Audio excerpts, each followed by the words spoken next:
السلام علیکم ورحمۃ اللہ وبرکاتہ۔ کیا حال ہے سب کا؟ الحمد للہ۔ تو تیار ہیں قربانی کے لیے؟ آپ کو پتہ لڑکیوں کو بکریوں سے بھی تشبیہ دی جاتی ہے۔ کسی کو آتا ہے محاورہ؟ کیا ہے؟ چڑیاں کڑیاں بکریاں تینوں ذاتاں اتھریاں، کیا مطلب بلا اس کا؟ تینوں سے پورا پڑھنا مشکل ہے، تینوں کو کنٹرول کرنا مشکل۔ چڑیاں بھی بہت شور کرتی ہیں نا، اور بکریاں بھی بہت شور کرتی ہیں، اور لڑکیاں بھی بہت شور کرتی ہیں۔ تو اللہ سبحانہ وتعالیٰ نے ہر کوالٹی کسی کام کے لیے دی ہے، کسی مقصد کے لیے دی ہے۔ تو اس کو جنرلائز کر کے اچھے کام میں استعمال کرتے ہیں۔ ٹھیک، چلیے شروع کرتے ہیں۔ نحمده ونصلي على رسوله الكريم، اما بعد فاعوذ بالله من الشيطان الرجيم، بسم الله الرحمن الرحيم، رب اشرح لي صدري ويسر لي امري واحلل عقدة من لساني يفقهوا قولي۔ شروع کرتی ہوں اللہ کے نام سے جو بے انتہا مہربان نہایت رحم فرمانے والا ہے۔ قربانی کا موسم ہے، اور اس موسم میں ابراہیم علیہ السلام کی قربانی ہم سب کو یاد آتی۔ اور جب ایک موقع پر نبی صلی اللہ علیہ وسلم سے پوچھا گیا کہ ما ہذہ الاضاحی، یہ قربانیاں ہیں کیا، تو بتایا گیا کہ یہ تمہارے باپ ابراہیم علیہ السلام کا طریقہ، یعنی ہم ان کی سنت پر عمل کرتے ہوئے یہ قربانی کرتے ہیں۔ ابراہیم علیہ السلام کی سنت کیا تھی جس کو آج تک فالو کیا جا رہا ہے، اور خوشی خوشی سے فالو کیا جا رہا ہے، اس کا اتباع کیا جا رہا ہے؟ اس کا ذکر سورۃ صافات کی آیت نمبر 99 سے 111 تک بہت تفصیل کے ساتھ یہاں بیان کیا گیا ہے، جس کو آپ نے ابھی سنا ہے۔ ابراہیم علیہ السلام نے کہا، بے شک میں اپنے رب کی طرف جانے والا ہوں۔ ہم نے بھی کبھی کہا کہ میں اپنے رب کی طرف جانے والی، میرا رخ اپنے رب کی طرف ہے۔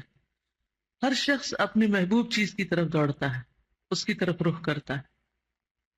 جو اللہ سے محبت کرتا ہے وہ سارے جہان کو چھوڑ کر اللہ رب العزت ہی کی طرف دوڑتا ہے۔ وہ مجھے ضرور راستہ دکھائے گا، اور خصوصاً ایسے وقت میں اللہ تعالیٰ کی طرف جانا رغبت کرنا جب انسان کسی معاملے میں کنفیوز ہو، جب اسے سمجھ نہ آ رہی ہو کہ اسے کیا کرنا چاہیے۔ اے میرے رب، مجھے ایک صالح بیٹا عطا فرما۔ بس ہم نے اسے ایک بڑے بردبار بیٹے اسماعیل علیہ السلام کی بشارت دی۔ ایک خوشخبری تھی، خوشی کی بات تھی۔ ابراہیم علیہ السلام 100 سال سے زائد عمر تک پہنچ چکے تھے، اور ان کی اولاد نہیں تھی۔ اور جب انسان کو اتنی لیٹ عمر میں اولاد ملے تو اس کی خوشی کا ٹھکانہ کیا ہو سکتا ہے؟ لیکن ابراہیم علیہ السلام تو اپنے رب کے لیے جیتے اور مرتے تھے۔ ابراہیم علیہ السلام کی زندگی کا ہر لمحہ اپنے رب کی خوشی میں گزرتا تھا، کہ ہر عمل، چاہے کوئی نعمت ملے یا کوئی نعمت ہاتھ سے جائے، ہر موقع پر رب کا شکر گزار بنا جائے، اور رب ہی کی طرف دوڑا جائے، اور رب ہی کی پسند اور مرضی کے کام کیے جائیں۔ یہ ہے وہ حقیقی طرز زندگی جس میں انسان کو پھر وہ حقیقی خوشی ملتی ہے کہ جو دنیا میں کسی اور چیز کی طرف دوڑنے سے نہیں مل سکتی۔ تو یہ تھا ابراہیم علیہ السلام کا طریقہ۔ تو جب انہیں بیٹے کی خوشخبری ملی، پھر جب وہ بیٹا ان کے ہمراہ دوڑ دھوپ کرنے کی عمر کو پہنچ گیا، اور اس سے پہلے کا واقعہ تو آپ جانتے ہیں کہ بیٹا ابھی دودھ ہی پی رہا تھا کہ باپ سے جدا ہونا پڑا۔ ماں کے ساتھ بیٹے کو اللہ کے نبی ابراہیم علیہ السلام نے مکہ کی بے آب و گیا وادی میں چھوڑ دیا، جہاں نہ پانی تھا نہ سبزہ تھا، کچھ بھی نہیں تھا، اور وہاں وہ پل پڑھ کر جوان ہوئے۔ اور جب وہ جوانی کی عمر کو پہنچے تو ایک دن ابراہیم علیہ السلام نے کہا، بیٹے میں نے خواب میں دیکھا ہے کہ میں تمہیں ذبح کر رہا ہوں۔ اللہ کا حکم تھا جو خواب کے ذریعے ملا، اور انبیاء کے خواب بھی وحی الہی ہوتے ہیں اور سچے خواب ہوتے ہیں۔ ہم میں سے اگر کوئی ایسا خواب دیکھ لے کہ وہ کسی کو ذبح کر رہا ہے یا کرنے کو کہا جا رہا ہے کہ اس کو ذبح کر ڈالو، اور وہ بھی اپنا بیٹا ہو، تو کیفیت کیا ہوگی؟ کیا کیفیت ہوگی آپ بتائیے؟ ایسا خواب دیکھنے کے بعد ہماری حالت کیا ہوگی؟ دہشت، خوف، پریشانی اور ایک عجب عالم ہوگا. لیکن ابراہیم علیہ السلام کتنے مطمئن نظر آتے. کیوں؟ اس لیے کہ ان کا اپنے رب کے ساتھ ایک خاص تعلق تھا. اس تعلق کی بنا پر رب پر ایک اعتماد تھا. ایمان جو ہے وہ اعتماد دیتا ہے. ایسا اعتماد کہ انسان پھر سوال نہیں کرتا کہ کیوں یہ کام میں کیوں کروں، اس کی لاجک کیا ہے، اس کی حکمت کیا ہے، اس کا فائدہ کیا ہے، نہ کرنے کا نقصان کیا ہے. پھر انسان حجت بازی نہیں کرتا. اور جہاں اعتماد نہیں ہوتا وہاں انسان کو قرار نہیں ہوتا، چین ہی نہیں ہوتا. تو یہاں بھرپور اعتماد کا مظاہرہ ہے. دوسری بات ہی نہیں کرتے، آ کر اپنے بیٹے کو بتاتے ہیں خواب کہ میں نے خواب میں دیکھا ہے کہ میں تمہیں ذبح کر رہا ہوں، بیٹا بھی کس کا ہے. اس سے مشورہ کرتے ہیں. اور یہ اتنا خوبصورت انداز ہے ایک کام کو کروانے کا کہ جیسا حکم ملا ویسے ہی بیان کر رہے ہیں. آ کے اپنی طرف سے تحکمانہ لہجے میں یہ نہیں کہتے بیٹا تیار ہو جاؤ، اب میں نے تمہیں ذبح کرنا ہے، اب تو تمہارے دنیا سے جانے کا وقت آ گیا. اور خود بھی رونے لگے اور اس کو بھی رلانے لگے. نہ کوئی ایموشنل ری ایکشن ہے اور نہ ہی کوئی باپ بننے کا ایک خاص جیسے تحکمانہ لہجہ ہے، کچھ بھی نہیں. بہت ہی خوبصورت انداز میں کہتے ہیں کہ مجھے یہ خواب نظر آیا ہے، اب تم بتاؤ، فانظر ماذا ترى، تمہارا کیا خیال ہے، تمہاری کیا رائے ہے، تم کیا کہتے ہو. اور وہ بیٹا کس کا تھا؟ اس شخص کا کہ جس کو رب نے کہا اذ قال له ربه اسلم قال اسلمت لرب العالمین، کہ فرما بردار بن جاؤ، تو اس نے کہا میں اپنے رب کا فرما بردار بن گیا، رب العالمین کا فرما بردار بن گیا. تو وہ بیٹا کہتا ہے افعل ما تؤمر، آپ کیوں مجھ سے پوچھ رہے ہیں، آپ کر لیجئے جو آپ کو کرنا، جو آپ کو حکم ملا آپ بس کر لیجئے، مجھے ذبح کرنا کر دیجئے. یعنی ایک باپ کے دل میں، اور وہ بھی اتنے طویل انتظار کے بعد جو بیٹا ملا، اس کو ذبح کرنے کا حکم پا کر ابراہیم علیہ السلام اتنے مطمئن ہیں، اور پھر بیٹا بھی اتنا مطمئن، اور اس حکم کی پیروی کے لیے دونوں ہی بالکل تیار ہو جاتے ہیں. یہ کوئی معمولی بات نہیں ہے. ہم سب بھی تو اسلام کا دعویٰ کرتے ہیں نا، کیا خیال ہے؟ ہم میں سے ہر ایک کیا کہتا ہے کہ میں مسلمان ہوں، لیکن کیا ہمارا اسلام بھی ایسا ہے؟ ہمیں تو اگر کوئی بڑے ہوئے ناخن کاٹنے کو کہہ دے نا کہ یہ اسلامی طریقہ، یہ کلچر کے خلاف ہے یا سنت کے خلاف ہے کہ انسان اپنے بڑے ہوئے ناخن نہ کاٹے یا اپنی صفائی نہ کرے، تو ہم اس پر بھی کئی حجتیں کرنے لگتے ہیں، اس پہ بھی راضی نہیں. کوئی بری عادت ہی چھوڑنے کے لیے کہہ دے، کسی بھی چیز کی قربانی کرنے کے لیے کہہ دے، اپنی جگہ ہی کی قربانی کرنی پڑ جائے، اپنے وقت کی قربانی دینی پڑے، اپنے مال کی دینی پڑے، اپنے پیاروں کی دینی پڑے، کسی بھی چیز کی، تو ہمارا ری ایکشن کیا ہوتا ہے؟ پہلا خیال کیا آتا ہے؟ پہلا خیال کہ ہاں ٹھیک ہے، ہاں ٹھیک ہے. یہ پہلا خیال آتا ہے تو بہت مشکل ہے، یہ نہیں ہو سکتا. بلیو بھی اپنا تجربہ کر کے دیکھیں. پہلے کہتے کیوں کرے، یا پھر کہہ دیتے ہیں یہ تو ہو ہی نہیں سکتا، یہ بہت مشکل ہے، یا کہتے ہیں یہ بھلا کیسے ہو سکتا ہے، ہاؤ کم، یہ کیوں. لیکن یہاں ایسا کوئی مسئلہ نہیں. وہ کہتے ہیں آپ کو جو حکم ملا آپ کیجئے، ستجدنی انشاءاللہ من الصابرین، آپ مجھے تو صبر کرنے والا پائیں گے. یعنی میں نے جو ارادہ کر لیا اس پر جم جاؤں گا. صبر کیا ہے؟ کمٹمنٹ. میں نے جو کمٹمنٹ کی ہے، جو وعدہ کیا، جو عہد کیا ہے، جو کرنے کا کام ہے، میں کر کے دکھاؤں گا. فلما اسلما وتلہ للجبین، جب دونوں نے سر تسلیم خم کر دیا اور ابراہیم علیہ السلام نے بیٹے کو پیشانی کے بل گرا دیا، تو ہم نے اسے پکارا اے ابراہیم، یقیناً تو نے خواب سچا کر دکھایا، تو نے اپنا وعدہ پورا کر دیا، بے شک ہم نیکی کرنے والوں کو اسی طرح جزا دیتے ہیں. کیونکہ پھر کیا ہوا تھا؟ وفدیناہ بذبح عظیم، کہ اللہ سبحانہ وتعالیٰ نے ایک عظیم قربانی کے ساتھ، ایک دمبے کی قربانی کے ذریعے ان کو بچا لیا تھا. ہم نے ایک بڑی قربانی بطور فدیہ دے کر اسے چھڑا لیا، اور پچھلے لوگوں میں اس کا ذکر خیر چھوڑ دیا. آج تک ہم محبت کے ساتھ ابراہیم علیہ السلام کا نام لیتے ہیں، اور ہر سال باقاعدگی کے ساتھ اس سنت کو زندہ کرتے ہیں اور خوشی خوشی اپنے جانور قربان کرتے ہیں۔ سلام ہو ابراہیم پر، یہ سلامتی کون بھیج رہا ہے؟ اللہ سبحانہ وتعالی۔ ہم نیکی کرنے والوں کو ایسا ہی بدلہ دیا کرتے ہیں، یعنی سارا واقعہ بتا کے آخر میں بتا دیا کذالک نجزی المحسنین، جو ابراہیم کے طریقے پر چلے گا ہم اس کو بھی ایسی ہی جزا دیں گے، ایسی ہی سچی ناموری عطا کریں گے، ایسے ہی قبول کریں گے، ایسے ہی قلب مطمئنہ عطا کریں گے۔ یعنی جو کچھ پھر ابراہیم علیہ السلام کو ملا تھا وہ سارے محسنین کو ملے گا جو ان کے طریقے پر چلیں گے۔ بلا شبہ وہ ہمارے مومن بندوں میں سے تھا، یعنی اللہ سبحانہ تعالیٰ نے ان کے ایمان کو قبول کیا۔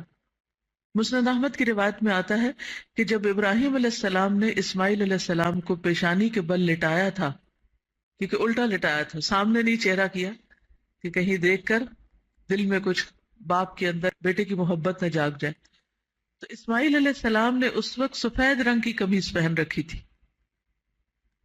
کہنے لگے ابا جان، اس کے علاوہ تو میرے کوئی اور کپڑے نہیں ہیں جن میں آپ مجھے کفن دے سکیں، اس لیے آپ انہی کپڑوں کو میرے جسم پر سے اتار لیں تاکہ بعد میں اس میں مجھے کفن دیں۔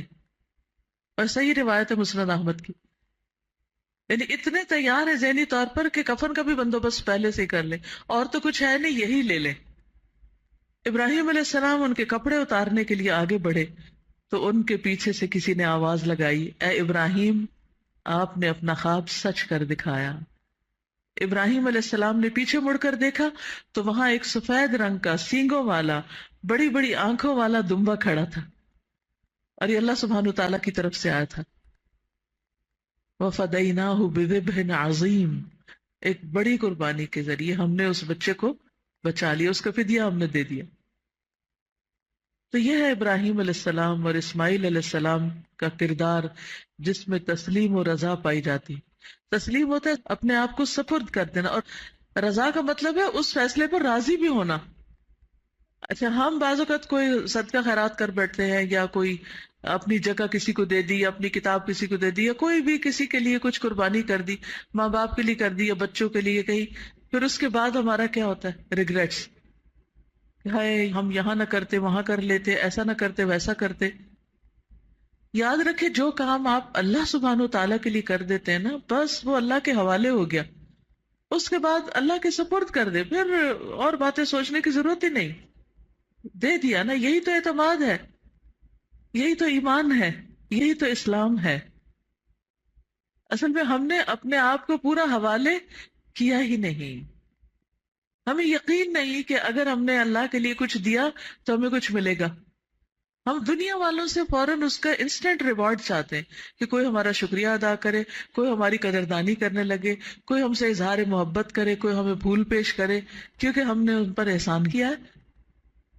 نہیں، جب آپ نے کوئی کام اللہ کے لیے کیا ہے تو پھر کسی انسان سے بدلے اور واسطے اس کا تو کوئی تعلق ہی نہیں اور کوئی طلب ہی نہیں۔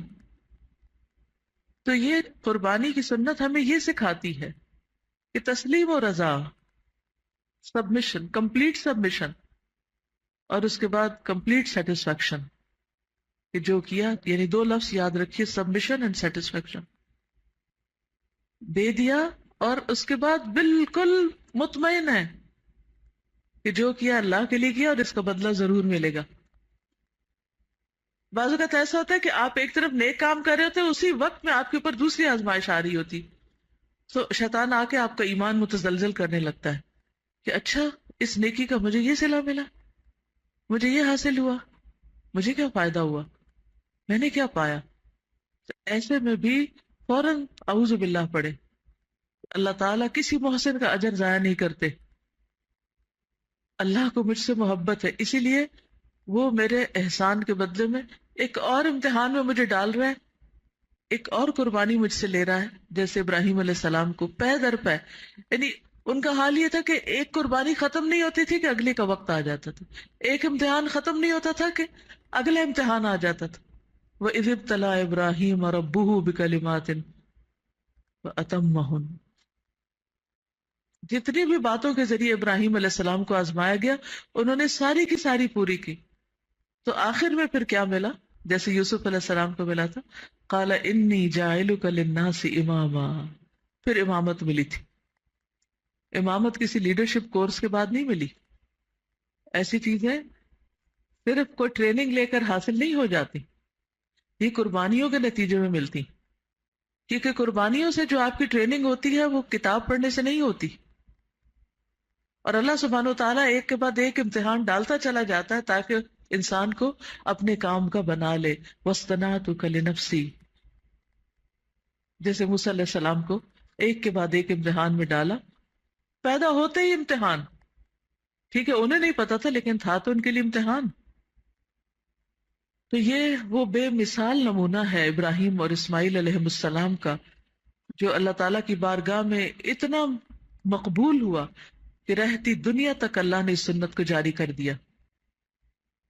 تو جب آپ قربانی کریں گے یا آپ کے گھر میں بکرا ذبح ہوگا یا اس کا گوشت کھائیں گے یا اس کی کھال کو دیکھیں گے اور کچھ نہیں تو گلیوں میں پڑی ہوئی اوجھ اور گندگی کو ہی دیکھیں گے، تو ان میں سے کسی بھی چیز پر برا نہیں منائیں گے یا اس پر دل تنگ نہیں ہوں گے. چاہے خون ہو، چاہے کھال ہو، چاہے بال ہو، چاہے کچھ بھی ہو، ایک ایک چیز سنت ابراہیمی کی یاد دلاتی ہے.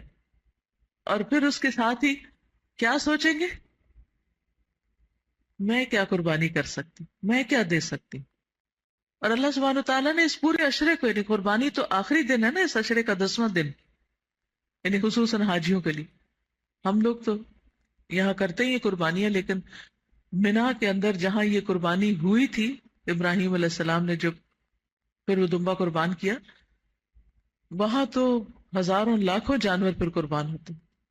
اس خاص واقعے کی بنا پر اور ابراہیم علیہ السلام کے جو حج کے لیے لوگوں کو بلانا تھا ان سب کو ایک جگہ اکٹھا کر دیا گیا، ان کی قربانیوں کو. اور پھر ہم سب کے لیے رمضان کے بعد ایک بہترین موقع دے دیا گیا کہ ہم بھی خوب خوب قربانیاں کر سکیں، نیکی کے کام کر سکیں.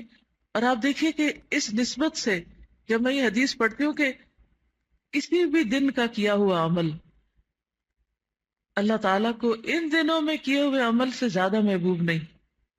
آخر ان دنوں میں کیا ہے؟ یہ کون سے دن ہے؟ یہ کس کام کے دن ہے؟ فریضہ حج کی ادائیگی کے دن ہے، ابراہیم علیہ السلام کی قربانی کی یاد کو تازہ کرنے کے دن ہے، قربانی کرنے کے دن ہے، اللہ کا نام بلند کرنے کے دن ہے. اور پھر میں دیکھتی ہوں کہ جب یہ پوچھا گیا کہ کیا جہاد فی سبیل اللہ بھی نہیں، تو بتایا گیا کہ نہیں، جہاد فی سبیل اللہ بھی نہیں، اللہ یہ کہ کوئی اپنا گھوڑا لے جائے اور پھر نہ وہ بچے اور نہ وہ خود بچے، تو وہ بھی شخص اپنے آپ کو قربان کر رہا ہے. میں سوچتا ہوں کہ صحابہ کرام نے جتنے بھی جہاد کیے، مثلا جنگ یمامہ، یمامہ اس وقت سعودی عربیہ کی سٹی ریاض کا ایک حصہ ہے. اس دفعہ جب میں گئی تو مجھے وہ جگہ دکھائی گئی کہ یہاں پر جنگ یمامہ ہوئی تھی. ایک جنگ یمامہ میں 600 حفاظ شہید ہو گئے. کوئی گھر نہیں بچا جس میں سے کوئی نہ چلا گیا ہو، اور وہ بھی ایسا جس نے قرآن حفظ کیا ہوا ہو. کوئی عام بندہ نہیں، کوئی معمولی انسان نہیں، اتنا قیمتی انسان. اور وہ دور کتنا تھا یمامہ. ہم جب مدینہ سے آنے لگے تو میرا بہت دل تھا کہ ہم، یعنی اسی پچھلے وزٹ میں جو عمرے کا کیا، کہ بہت دل تھا کہ ہم بائی روڈ سفر کریں. سب نے منع کہ نہیں، آپ کی طبیعت ایسی نہیں کہ آپ اتنا 1000 کلومیٹر کا سفر جو ہے وہ گاڑی میں طے کریں، آپ سیدھی فلائٹ لیں تاکہ آپ کا وقت بھی بچے اور آپ باقی کام کر سکیں. تو میں سوچ رہی تھی کہ اتنی تیز رفتار کاریں، گاڑیاں، اتنی زبردست سڑکیں اور ایئر کنڈیشن گاڑیاں اور زبردست ماہر ڈرائیور، اور پھر بھی ہمیں یہ کہا جاتا ہے کہ آپ یہ سفر نہ کریں، آپ تھک جائیں گے. کہاں صحابہ کرام اونٹوں اور گھوڑوں پر، اور وہ بھی ایک نہیں دو نہیں، سینکڑوں ہزاروں کی تعداد میں اللہ کے راستے میں نکلتے اور ہر طرح کی دھوپ اور مٹی سے اٹے ہوئے ہوتے تھے. اتنی اتنی قربانیاں کر کے وہ جب پہنچتے اور پھر اپنی جانیں لٹا کے اللہ کے راستے میں ختم ہو جاتے کہ واپسی کا کوئی سفر نہیں، آگے جنتی کا سفر ہے. اب تو اس سے بھی زیادہ، اس سے بھی زیادہ اللہ کو پیارا ہے وہ عمل جو ان دنوں میں کیا جائے. نیکی کے وہ کام خام، تکبیرات پڑھیں یا صدقہ خیرات کریں یا نوافل پڑھیں یا روزہ رکھیں یا جو بھی کوئی نیکی کا کام کریں. یہ اتنا محبوب کیوں ہے؟ کیونکہ ان دنوں میں اللہ کے محبوب ترین ہستی یعنی ابراہیم علیہ السلام جن کو اللہ نے اپنا دوست بنایا تھا، ان کی یاد تازہ ہوتی ہے، ان سے ایک نسبت ہے ان دنوں کو۔ اس میں ہمارے لیے کیا سبق ہے؟ یہ قربانی کا موسم جو ہے اور یہ قربانی کا موقع جو ہے ہمیں کیا سکھاتا ہے؟ کیا پتہ چلتا ہے اس سے؟ ہمارے لیے کیا سبق ہے اس میں؟ آپ میں سے کوئی بتائے گا؟ ابراہیم علیہ السلام جو ہے وہ اتنی بڑی قربانی کر کے اللہ سبحانہ و تعالیٰ کے محبوب بندے بنے، تو یہ جو قربانی کا جتنا بھی عرصہ ہے اس کے اندر ہم بھی اگر اللہ کا محبوب بننا چاہتے ہیں تو اس کے لیے ہمیں بھی قربانی دینی ہوگی۔ انشاءاللہ قربانی کی نوعیت فرق ہو سکتی ہے، وہ ہر شخص کے اپنے حساب سے۔ بالکل، یعنی یہ دن ہے اللہ کا محبوب بننے کے، اور پھر ان دنوں میں محبوب بننے کی پریکٹس ہو جائے تو پھر سارا سال بھی محبوب بن سکتے ہیں، ہاں؟ اور اللہ سے اس حال میں ملے کہ ہم اللہ کے محبوب ہوں، تو پھر بتائیے کیا شان ہوگی، کیا مقام ہوگا اللہ کے مہمانوں کا۔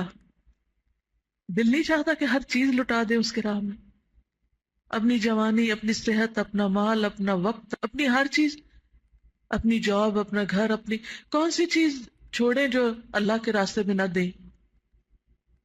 آج تو اگر ہمیں 10 منٹ اپنے وقت سے زیادہ دینے پڑ جائیں اب دین کے کام میں تو ہم بے چین ہونے لگتے ہیں کہ ٹائم اوپر ہو رہا ہے، چھٹی کا وقت ہو گیا ہے، اور اب گھر جا کے بھی یہ کام کریں۔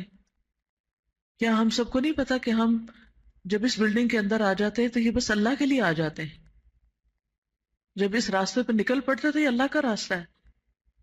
ایک ایک قدم اٹھا کے جو یہاں آتے تو ہم کو اپنی ذات کی خدمت کے لیے تو نہیں آتے، ہم کس لیے آتے ہیں؟ آپ سب کیوں آتے ہیں یہاں؟ اللہ کا دین سیکھنے کے لیے۔ کیا یہ اللہ کا راستہ نہیں، فی سبیل اللہ نہیں ہے؟ من سلک طریقا یلتمس فیہ علما سہل اللہ لہ طریقا الی الجنہ، کیا یہ جنت کا راستہ نہیں ہے؟ اور اگر آپ ہوں اور آپ کو سکھانے والے موجود نہ ہوں، آپ کے ٹیچرز، آپ کے انچارجز، آپ کے باقی سب، تو کیا یہ سلسلہ چل سکتا ہے؟ نہیں۔ تو جو لوگ بھی قربانیاں دے رہے ہیں، سیکھ رہے ہیں، سکھا رہے ہیں، پڑھا رہے ہیں، کسی طرح کی بھی خدمت کر رہے ہیں، چاہے جگہ بنا رہے ہیں، چاہے کچھ بھی کر رہے ہیں، وہ سب اللہ کے راستے میں ہے۔ تو اس میں اگر ہمیں اپنے وقت سے 1 گھنٹہ زائد کھڑا ہونا پڑے، کہیں کبھی ڈبل ڈیوٹی کرنی پڑ جائے، کبھی کبھی کسی طرح، کبھی بھوک کی قربانی، پیاس کی، کبھی کچھ بھی کرنا پڑ جائے، تمہارے ماتھے پہ بل کیوں ہو؟ ہم احسان کس پہ کریں؟ کیا اس وقت ہم خوش نہ ہو کہ اللہ نے ہمیں بھی چن لیا جیسے ابراہیم علیہ السلام کو چنا تھا، کہ میں اس کے راستے میں اپنی زندگی دوں؟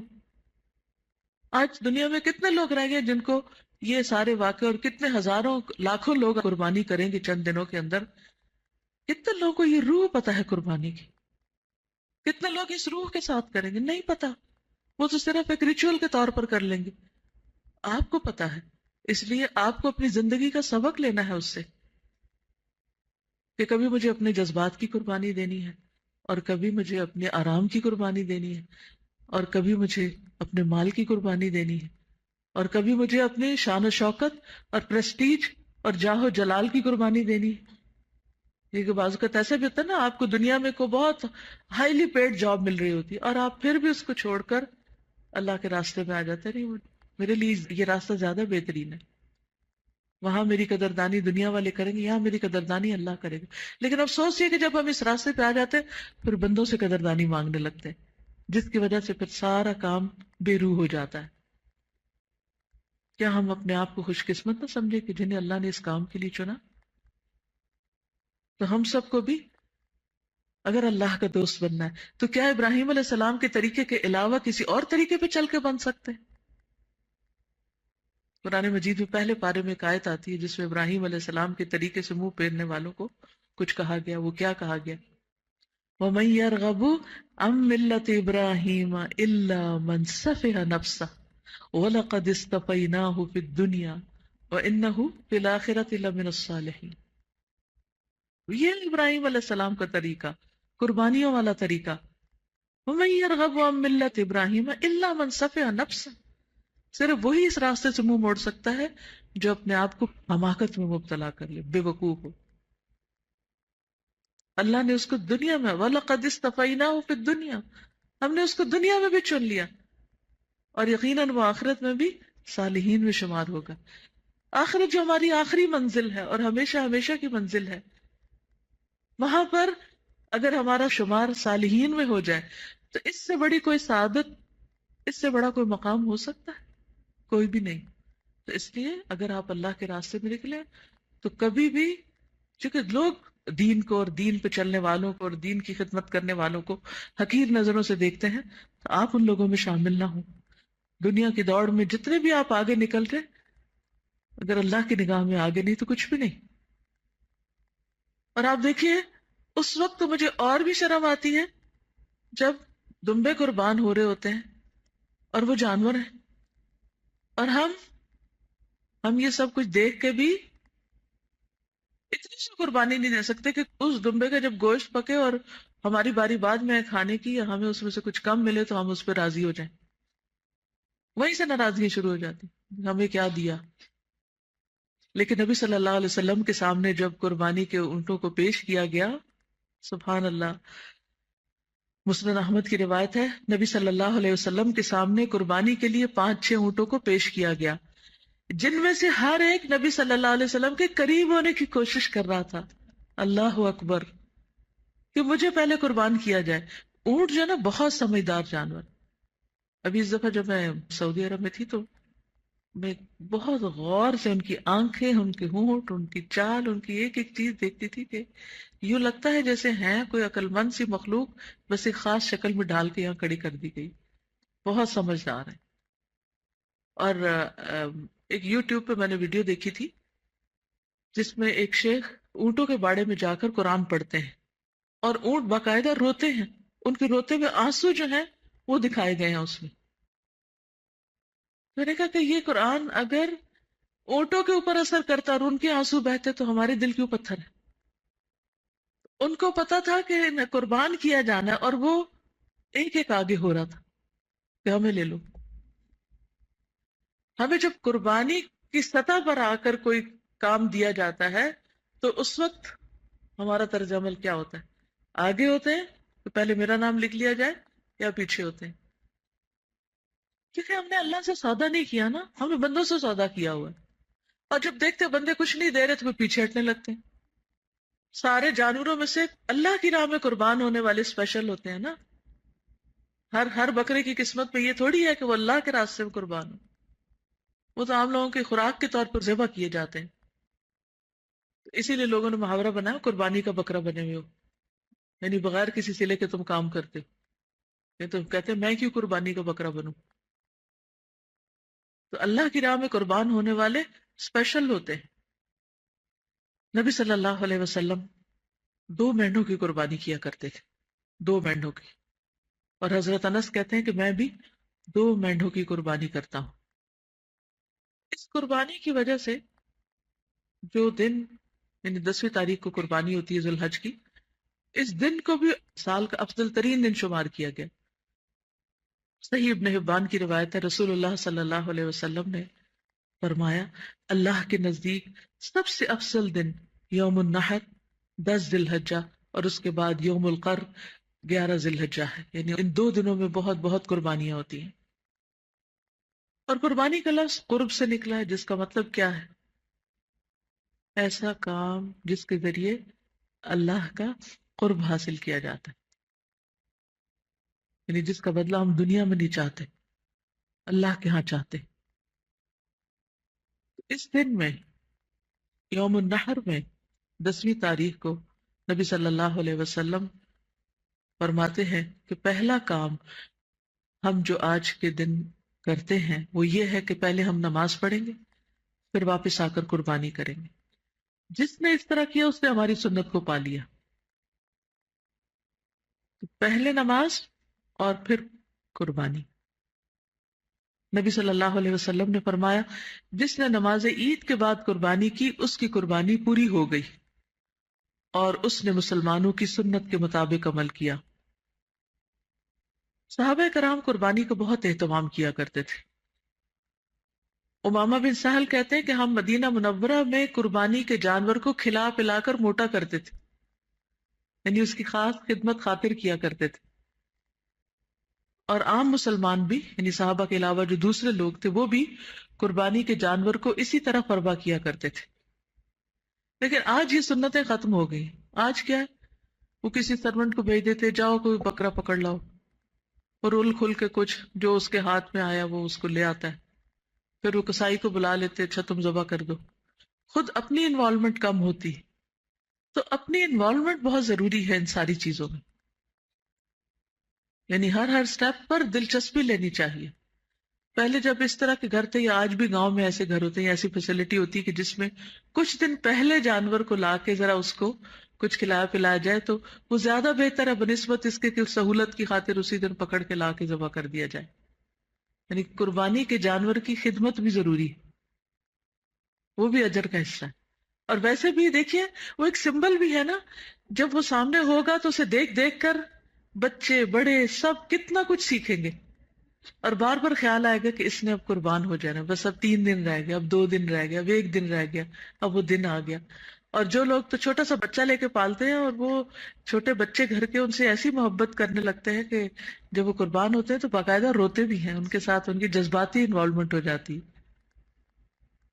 تو اگر آپ کا گھر اجازت دے اور رکھنے کی تھوڑی سی بھی جگہ ہو تو کوشش کریں کہ 1 دن پہلے لے آئیں، یا جتنے دن بھی پہلے لا سکیں. قربانی کتنے دن کی جا سکتی ہے؟ پھر اختلاف ہو گیا 3 اور 4 کا. نبی صلی اللہ علیہ وسلم نے فرمایا ایام التشریق ذبح، ایام تشریق ذبح کے ایام ہیں. اور ایام تشریق کون کون سے ہیں؟ 14 تو نہیں؟ اوکے، 11 12 13، یہ تو آپ الحمدللہ قرآن میں پڑھ چکے ہیں. رسول اللہ صلی اللہ علیہ وسلم نے فرمایا یوم عرفہ 9 ذی الحجہ، یوم نحر 10 ذی الحجہ، اور ایام تشریق ہم اہل اسلام کے عید کے ایام ہیں، یہ کھانے اور پینے کے دن ہیں. یعنی جو حج پر ہیں لوگ وہ ذو الحج کا کہ 9ویں تاریخ کا بھی روزہ نہیں رکھیں گے، ٹھیک ہے، وہ کھائیں پیئیں گے. اور 10 تاریخ کو عید ہوگی، اور 10 کے بعد 3 اگلے دن بھی جو حاجی ہیں وہ نہر کر سکتے ہیں یا قربانی کر سکتے ہیں. نبیشہ حزلی رضی اللہ عنہ بیان کرتے ہیں کہ رسول اللہ صلی اللہ علیہ وسلم نے فرمایا ہم نے تم لوگوں کو قربانیوں کا گوشت 3 دن سے زیادہ رکھنے سے اس لیے منع کیا تھا کہ تم سب کو گوشت پہنچ جائے. اب اللہ تعالیٰ نے تمہیں وسعت دے دی ہے، غنی کر دیا ہے، پس کھاؤ، ذخیرہ کرو اور اجر کماؤ. خبردار یہ دن کھانے پینے اور اللہ کا ذکر کرنے کے دن ہیں. تو اس سے یہ پتہ چلتا ہے کہ قربانی کے ایام بھی اللہ کے ذکر کے ایام ہیں، ان میں بھی تکبیرات پڑھتے رہنا ہے، ٹھیک ہے، اور کھانا پینا ہے، روزہ نہیں رکھنا، یہ مطلب ہے. غیر حاجی 9 تاریخ کو روزہ رکھ سکتے ہیں، اور اس روزے کا ثواب کیا ہے؟ 2 سال کے گناہوں کی معافی. انشاءاللہ جمعے کے دن جبکہ عرفہ کا دن ہوگا، اس دن میں عرفہ کے دن کے بارے میں آپ کو چھوٹی سی ٹاک دوں گی کہ اس دن کی فضیلت کیا ہے اور اس دن میں کیا کیا ہوا تھا، یعنی تاریخی حیثیت تھوڑی سی اور کچھ اذکار وغیرہ. قربانی کا وقت، پہلے نماز پھر اس کے بعد قربانی. جس نے نماز سے پہلے قربانی کی اس کی قربانی نہیں. ابو بردہ کہتے ہیں ایک مرتبہ میں نے عید کی نماز نبی صلی اللہ علیہ وسلم کے ہمراہ پڑھی. پیچھے سے میری بیوی نے قربانی کا جانور پکڑ کر اسے ذبح کر لیا اور کھانا تیار کر لیا. کیونکہ عام طور پہ خواتین کو ہی ہوتا ہے نا کہ جب مرد حضرات گھر آئے تو کھانا پکا ہو. نماز سے فارغ ہو کر جب میں گھر پہنچا تو وہ کھانے کی چیز لے کر آ گئی. میں نے اس سے پوچھا یہ کہاں سے آیا؟ اس نے کہا ہم نے قربانی کا جانور ذبح کر کے آپ کے لیے کھانا تیار کر دیا تاکہ واپس آ کر آپ ناشتہ کر سکیں. میں نے اس سے کہا کہ مجھے خطرہ ہے کہ اس طرح کرنا صحیح نہ ہوگا. چنانچہ میں نبی صلی اللہ علیہ وسلم کی خدمت میں حاضر ہوا اور سارا واقعہ بتایا. آپ نے فرمایا قربانی نہیں ہوئی. جو شخص ہماری نماز سے فارغ ہونے سے قبل ہی جانور ذبح کر لے اس کی قربانی نہیں. ٹھیک ہے، اس کی قربانی نہیں. تو یہ شاید ان سے اللہ تعالیٰ نے اس لیے کروا لیا تھا کہ سب کو اچھی طرح پتہ چل جائے کہ مرد حضرات کے نماز پڑھ کے واپس آنے تک جانور قربان نہیں کرنا، یعنی اس رخصت سے ناجائز فائدہ نہیں اٹھانا کہ آپ قربان کر سکتی ہیں. یعنی اس سے ایک بات یہ پتہ چلتی ہے نا کہ خواتین بھی قربانی کر سکتی. کبھی کر کے تو دیکھیں، آپ کی ہارٹ بیٹ بہت تیز ہو جائے گی. وہ جو نہیں ہو رہی نا کئی دنوں سے. قال النبی صلی اللہ علیہ وسلم من ذبح قبل الصلاۃ فلیعد. نبی صلی اللہ علیہ وسلم نے فرمایا جس نے نماز سے پہلے قربانی کر لی وہ دوبارہ قربانی کرے. عام گوشت اور قربانی کے گوشت کا فرق. نبی صلی اللہ علیہ وسلم نے فرمایا جس نے نماز سے پہلے قربانی کی تو اس کا ذبیحہ گوشت ہے، عام گوشت ہے جو کسی بھی دن آپ کرتے ہیں، جسے وہ گھر والوں کے لیے لایا ہے. قربانی سے اس کا کوئی بھی تعلق نہیں. ٹھیک ہے. السلام علیکم. صاحب ایک کوشچن پوچھنا تھا کہ قربانی کرنی ہے تو پھر قربانی کرنے کے بعد چیزیں کاٹیں گے، مطلب نیلز اور بال جو کاٹیں ہیں وہ پھر قربانی کرنے بہتر یہی ہے، ورنہ عید کے بعد کر سکتے ہیں، نماز کے بعد. نماز کے بعد کر سکتے ہیں. بھینس کی قربانی اس کا ذکر نہیں آیا. جی نہیں، یہ نہیں کہ الگ الگ حصے ہو سکتے ہیں اس میں. ایک گائے کے اندر 7 حصے ہیں، مثلا ہر ایک اپنا اپنا کما رہا ہے تو اس طرح بھی کیا جا سکتا. لیکن اگر جیسے بچے چھوٹے ہیں تو ایک قربانی سب کی طرف سے، سب کا اجر اس میں ہوگا. جیسے ایک چھوٹا فیملی یونٹ ہوتا ہے، یعنی ایک سب کی طرف سے ہو جائے گی. اوکے. سبحانک اللہم و بحمدک اشہد ان لا الہ الا انت استغفرک و اتوب الیک. السلام علیکم و رحمۃ اللہ وبرکاتہ.